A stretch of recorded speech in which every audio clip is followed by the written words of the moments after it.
Can head coach Stephanie White take Caitlin Clark Fever to next level? The Indiana Fever began the Caitlin Clark era in 2024 and took the WNBA world by storm.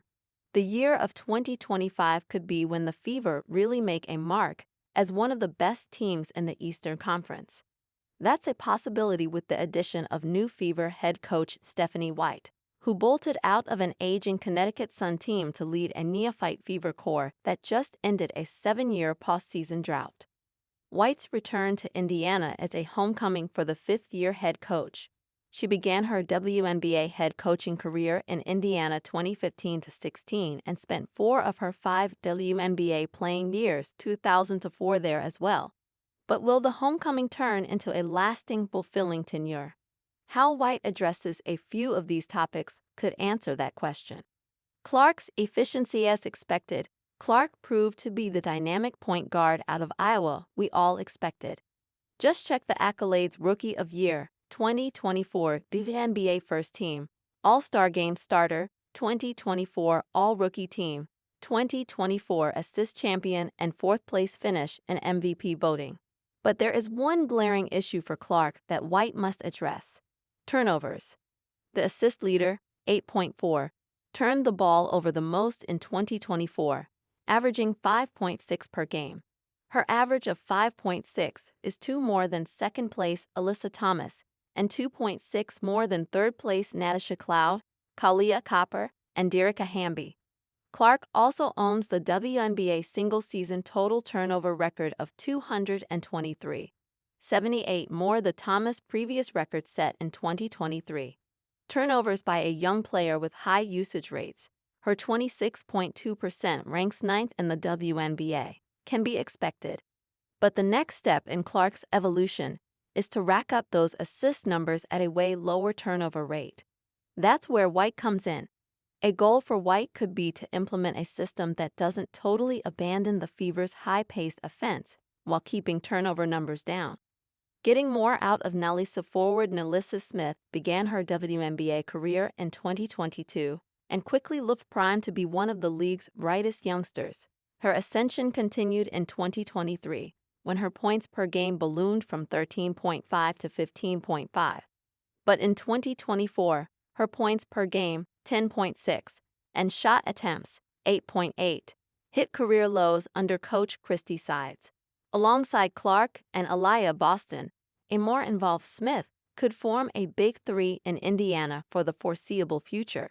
They'll all enter the 2025 season under the age of 24 and have spent a season with each other already. The two forwards, Boston and Smith, don't space the floor, but Clark's range, gravity, and playmaking generates opportunities for the bigs on each possession. That should be a focus for White in 2025. However, Smith's involvement in the offense hinges greatly on Kelsey Mitchell's decision this offseason. The 28-year-old Mitchell, who averaged career highs in points, 19.2, and field goal percentage, 46.8, in her 7th season in Indiana, is an unrestricted free agent. A departure for Mitchell, who played in her second All-Star game in 2024, makes White's youth movement in Indiana a more seamless move. If Mitchell stays, Smith may never get her chance at being a second or third option with the Fever. And showcasing offensive talents is crucial for Smith, who is due for unrestricted free agency at the end of the 2025 season. Can White bring defense to Indiana? The 2024 Fever were never mentioned much, if at all, for their defensive prowess. The defensive-minded White enters Indiana being known for leading a physical, bruising Sun team that won its games on that side of the floor. This is an easy marriage for both parties. Even with the countless offensive possibilities for the Fever, defense has to be at the top of the list. The Fever won't have willing defenders like all-world defender Thomas, Most Improved Player Dejounte Carrington, or 2021 All-Defense Second-Team Selection Brianna Jones. But they'll have a new coach ready to emphasize that defense will be just as important as offense. And quite frankly, White won't have the 2025 Fever perform worse than the 2024 team did under Sides. In 2024, the Fever ranked second worst in opponents' points per game, 87.7, and defensive rating 107.5, and Fever opponents enjoy getting out on the break just like they did, leading to a third-worst rank in fast break points allowed 11.3. Here comes White, who led the Sun to a league-best offensive rating 94.1 and opponents' points per game mark 73.6.